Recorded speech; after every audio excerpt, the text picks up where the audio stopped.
Hello my dear students and parents, welcome to Janus Ni Tamil.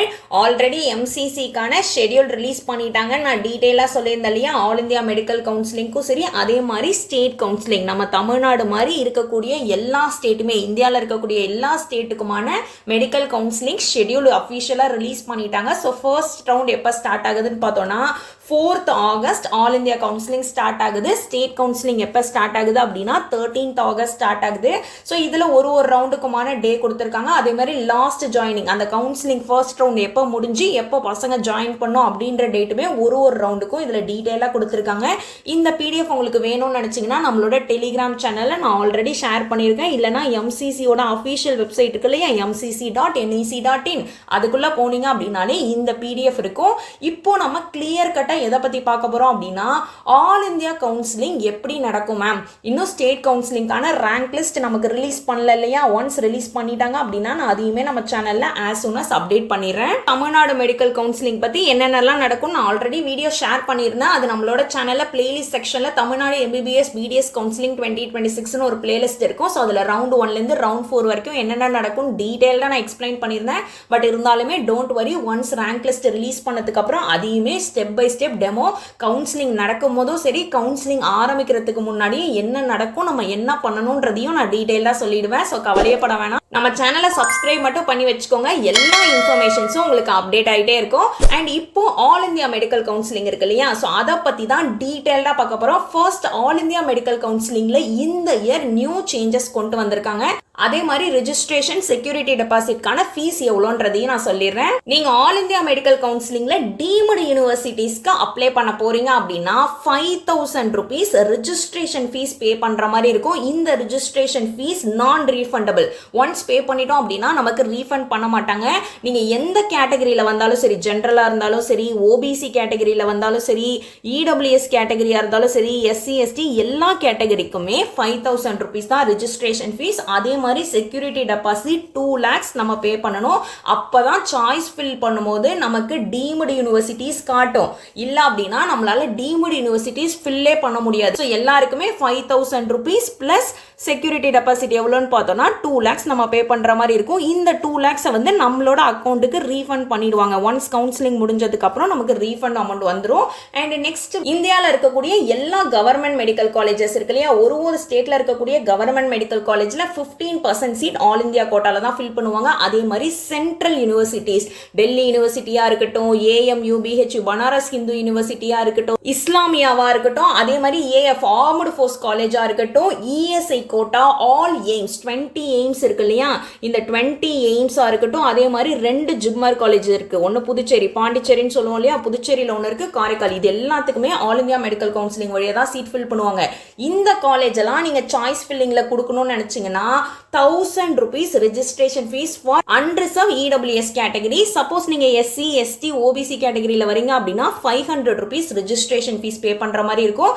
அதே மாதிரி security deposit எவ்வளவு பே பண்ற மாதிரி இருக்கும் அப்படின்னா, unreserved கேட்டகரி EWSக்கு 10,000, இதுவே OBC, SC, ST கேட்டகரிக்கு 5,000 பே பண்ற மாதிரி இருக்கும். ஸோ நீங்க unreserved கேட்டகரி EWS இருக்கீங்க அப்படின்னா உங்களுக்கு 1000 rupees registration fees plus 10,000 security deposit. அதே மாதிரி SC, ST, OBC கேட்டகரியில வரீங்க அப்படின்னா 500 rupees registration fees, 5,000 rupees security deposit. Also PWD candidates-க்கு இதே ஃபீஸ் தான். இந்த செக்யூரிட்டி டெபாசிட் இருக்கு இல்லையா, இது ரெண்டுமே நமக்கு ரீஃபண்ட் பண்ணிடுவாங்க. அண்ட் இப்போ உங்களுக்கு இன்னொரு டவுட் என்ன வரும் அப்படின்னா, மேம் நான் இதுக்கும் பண்ண போறேன், நான் வந்து ஆல் இந்தியா லெவல்ல இருக்கக்கூடிய கவர்மெண்ட் மெடிக்கல் காலேஜஸ்க்கும் பண்ண போறேன், அதே மாதிரி டீம்டு யூனிவர்சிட்டிஸ் இருக்கு இல்லையா, அதுக்குமே நான் பண்ண போறேன்.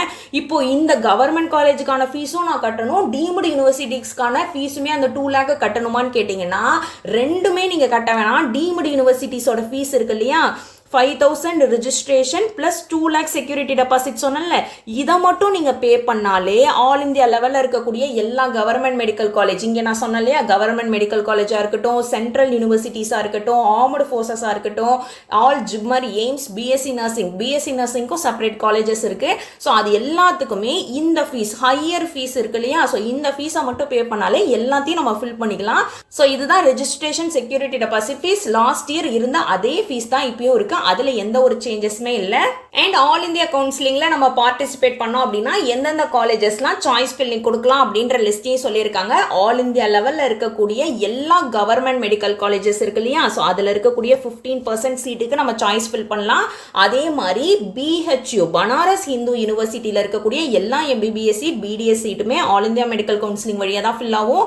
அதே மாதிரி 20 எய்ம்ஸ் இருக்கு இல்லையா, இந்த 20 எய்ம்ஸ் பற்றி உங்களுக்கு தெரியல அப்படின்னா நான் ஆல்ரெடி நம்ம சேனலில் டீடைல்டு வீடியோ போட்டிருக்கேன். நான் MBBS BDS கவுன்சிலிங் பிளேலிஸ்ட் சொன்னேன் இல்லையா, அதில் போய் பார்த்தீங்கன்னா இந்த 20 எய்ம்ஸ் காலேஜஸ் என்னென்னா அதில் லாஸ்ட் இயரில் எவ்வளோ மார்க் எடுத்த பசங்களுக்கு சீட் கிடைச்சிருக்கு, அதை எந்த ஆர்டரில் நம்ம சாய்ஸ் ஃபில்லிங் கொடுக்கலாம் அப்படின்னும் டீடைல்டு வீடியோ நான் போட்டிருக்கேன். உங்களுக்கு அதை பற்றி தெரிஞ்சுக்கணும்னா கண்டிப்பாக போய் செக் பண்ணி பாருங்க. அண்ட் அதே மாதிரி ஜிப்மர் இருக்கு இல்லையா, ஜிப்மர் புதுச்சேரியா இருக்கட்டும் காரைக்காலில் ஓப்பன் கேட்டகரி சீட்ஸ் எல்லாமே ஆல் இந்தியா மெடிக்கல் கவுன்சிலிங்ல தான் ஃபில் பண்ணுவாங்க. புதுச்சேரி நேட்டிவ் ஸ்டூடெண்ட்ஸ் இருக்காங்க இல்லையா, அவங்களுக்கு இன்டர்னல் சீட்ஸுமே இருக்கு, அதுக்குமே நம்ம MCC வழியா தான் ஃபில் பண்ற மாதிரி இருக்கும். And next AMU Aligarh Muslim university இருக்கு இல்லையா, அதுக்குமே நம்ம ஆல் இந்தியா மெடிக்கல் கவுன்சிலிங் வழியா தான் போற முடியும். அதே மாதிரி டெல்லி யூனிவர்சிட்டியா இருக்கட்டும், ஜாமியாவோட ஓப்பன் சீட்ஸா இருக்கட்டும், 15% all India seats of ESIC IP certificate வச்சிருப்போம் இல்லையா, ESIC கோட்டாக்கான 15% சீட்டுமே நமக்கு ஆல் இந்தியா மெடிக்கல் கவுன்சிலிங் வழியா தான் ஃபில் பண்ணணும். ஸோ இந்த காலேஜ்லாம் நீங்க சாய்ஸ் ஃபில் பண்ண போறீங்க அப்படின்னாலே MCC ஆல் இந்தியா கவுன்சிலிங் தான். நம்ம தமிழ்நாடு கவுன்சிலிங்ல பேலன்ஸ் இருக்கக்கூடிய 85% சீட் கவர்மெண்ட் மெடிக்கல் காலேஜ் இருக்கு இல்லையா, 85% சீட்டா இருக்கட்டும். அதே மாதிரி தமிழ்நாடுல இருக்கக்கூடிய பிரைவேட் காலேஜஸ் இருக்கு இல்லையா, பிரைவேட் காலேஜஸா இருக்கட்டும், பிரைவேட் யூனிவர்சிட்டியா இருக்கட்டும், அதுக்கு 100% சீட் எல்லாமே தமிழ்நாடு மெடிக்கல் கவுன்சிலிங்ல தான் பண்ணுவாங்க.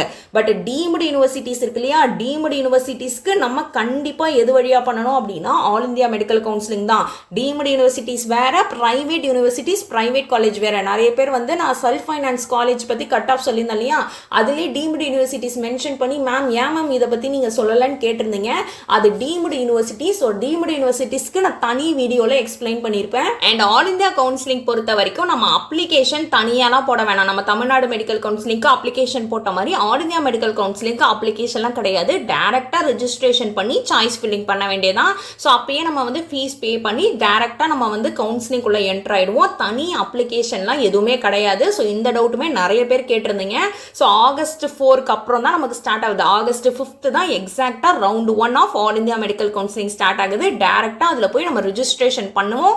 அந்த டைமே நம்ம வந்து செக்யூரிட்டி டெபாசிட்டா இருக்கட்டும், அதே மாதிரி ரெஜிஸ்ட்ரேஷன் ஃபீஸ் பே பண்ணி நெக்ஸ்ட் டேலேருந்து ஆகஸ்ட் 6லேருந்து நம்ம சாய்ஸ் ஃபில்லிங் கொடுக்கலாம். 8 days டைம் கொடுத்துருக்காங்க இல்லையா, ஸோ அந்த டைம்ல நம்ம சாய்ஸ் ஃபில்லிங் கொடுத்துட்டு நெக்ஸ்ட் நம்ம சீட் அலாட்மெண்ட்லாம் இருக்கும். ஸோ டோன்ட் வரி, உங்களுக்கு எந்த டவுட்ஸ் இருந்தாலும் கமெண்ட் செக்ஷன்ல சொல்லுங்க, நான் கண்டிப்பா அதுக்குன்னு செப்பரேட் வீடியோ போடுறேன். அண்ட் மறக்காம நம்ம சேனலை சப்ஸ்கிரைப் பண்ணி வச்சுக்கோங்க. உங்க எல்லாரையும் நான் நெக்ஸ்ட் வீடியோல பார்க்குறேன். See you all the best.